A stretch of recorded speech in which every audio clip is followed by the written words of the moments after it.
रोजाना सबसे पहले सीरियल अपडेट देखने के लिए हमारे चैनल को सब्सक्राइब करें।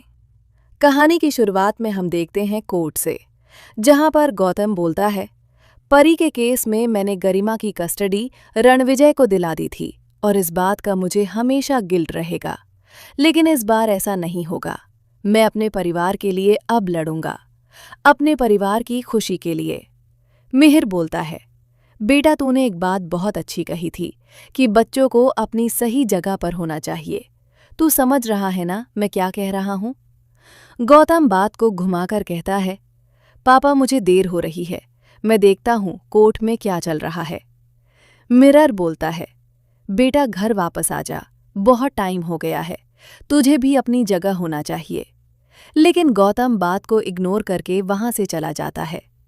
दूसरी तरफ जज साहिबा आती हैं और बताती हैं, कोर्ट का ये मानना है कि कस्टडी वाला केस बहुत सेंसिटिव होता है। जब बच्चा बहुत छोटा हो तब और ज्यादातर केस में माँ को ही कस्टडी दी जाती है। मिताली ये सुनकर एकदम खुश हो जाती है। जज बोलती हैं, जन्म देने से ही सिर्फ माँ नहीं बन जाती, उसके बाद बहुत सारी जिम्मेदारियां बढ़ जाती हैं। लेकिन मिताली ने उन सभी जिम्मेदारियों को पूरा नहीं किया है, इसलिए टीम सी की कस्टडी उसके पापा ऋतिक बिरानी को दी जाती है। ये सुनकर पूरा परिवार खुश हो जाता है और मिताली के पसीने छूट जाते हैं। ये भी बताया जाता है कि मिताली अपनी बेटी से ऋतिक बिरानी से पूछकर ही मिल सकती है और उनकी मौजूदगी में ही मिलेगी, वरना वो उसे नहीं मिल सकती। ये सुनकर गौतम एकदम खुश होता है। मिताली वहां से चली जाती है। गौतम ऋतिक के पास आता है। ऋतिक उसे थैंक यू बोलता है और गले लगाता है। गौतम उन दोनों को बेस्ट विशेस देता है। तभी मिरर बोलता है, जो तूने बोला था बेटा, तूने कर दिखाया। तूने परिवार को टूटने से बचा लिया। मेरी पोती मुझे वापस दिला दी। एकदम से मिरर के पास किसी का फोन आता है और वो बोलता है, मैं अभी घर आ रहा हूं सब लोगों को लेकर। वो घर चला जाता है। सब लोग पूछते हैं, क्या हुआ, क्यों आए हैं हम घर पर, क्या हुआ, क्या सरप्राइज है? मिरर कुछ नहीं बताता। एकदम से गौतम आकर पूछता है, पापा यहां पर क्यों लेकर आए हो हम सबको, किसका फोन था? एकदम से दामिनी आती है और बोलती है, मेरा फोन था। गौतम दामिनी और नकुल को देखकर एकदम शॉक हो जाता है।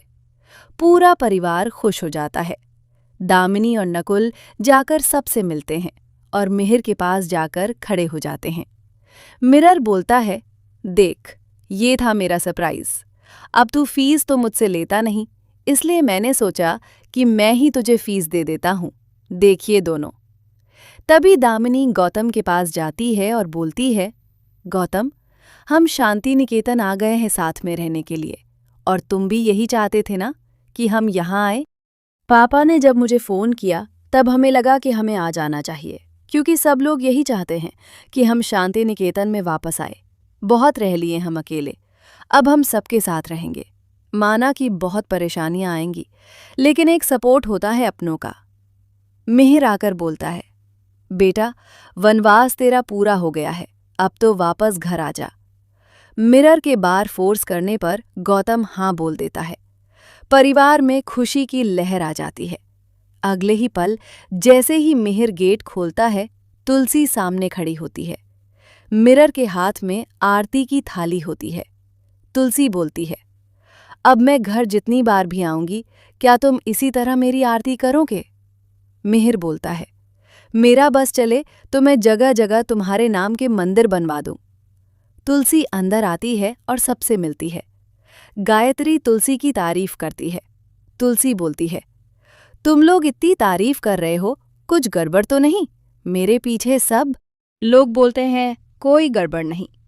तभी मिरर बोलता है, तुम्हारे लिए एक सरप्राइज है।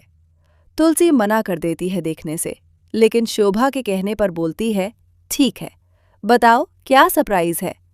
दामिनी और नकुल आते हैं तुलसी के सामने और उन्हें देखकर तुलसी एकदम शॉक हो जाती है। दामिनी उनसे मिलती है। तुलसी पूछती है, तुम लोग यहाँ कैसे? दामिनी बताती है, माँ बहुत रह लिया अकेले, भटक गए थे कुछ दिनों के लिए। दामिनी तुलसी के गले लगती है। तुलसी थोड़ी इमोशनल हो जाती है। तुलसी गौतम के बारे में पूछती है। दामिनी बताती है, अभी 2-3 घंटे के लिए किसी काम से बाहर गए हैं। हमें भी कुछ दिनों के लिए बैंगलोर जाना पड़ेगा सामान पैक करने के लिए।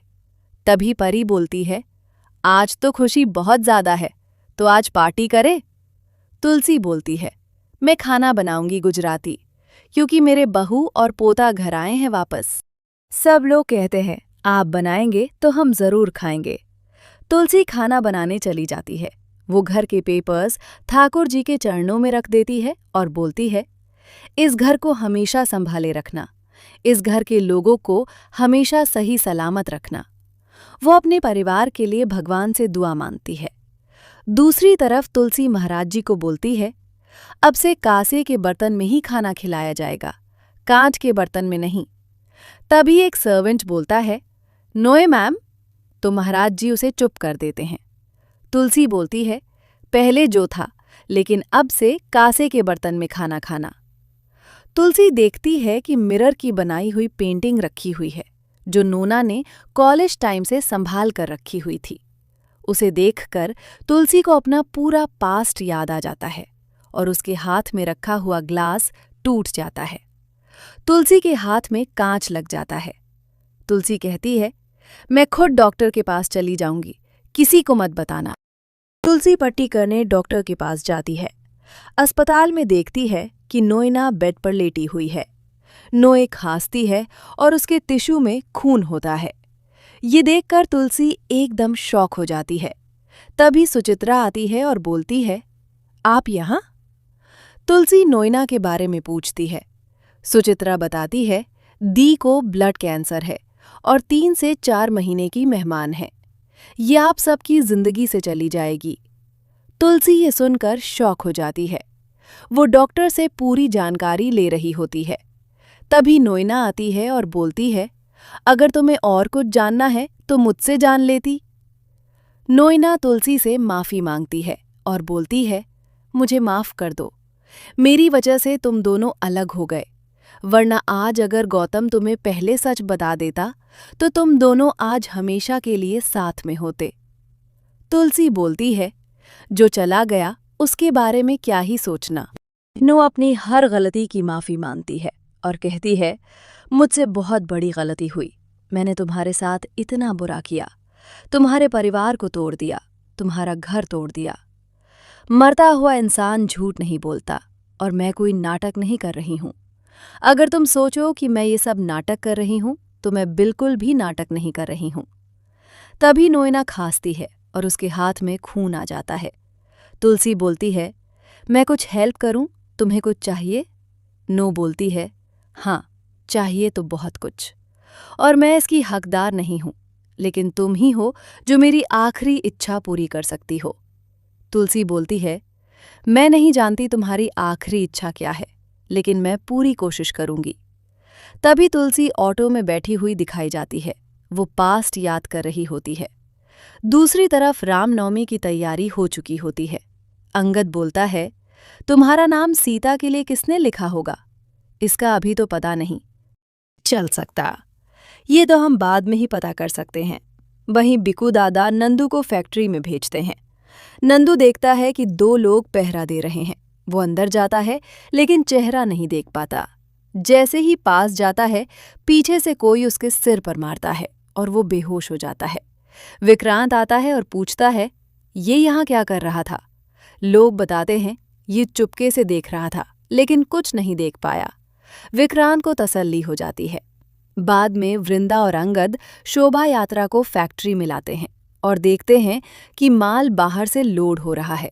विक्रांत कहता है, पूरी प्लानिंग खराब हो गई। नंदू होश में आता है और बताता है कि उसने चेहरा नहीं देखा। मंगल उसे याद करने को कहता है लेकिन वो मना कर देता है। तभी विक्रांत आता है और वर्कर से लड़ाई शुरू हो जाती है। वर्कर और मैनेजमेंट के बीच बड़ा झगड़ा हो जाता है। वृंदा उसे संभाल नहीं पाती।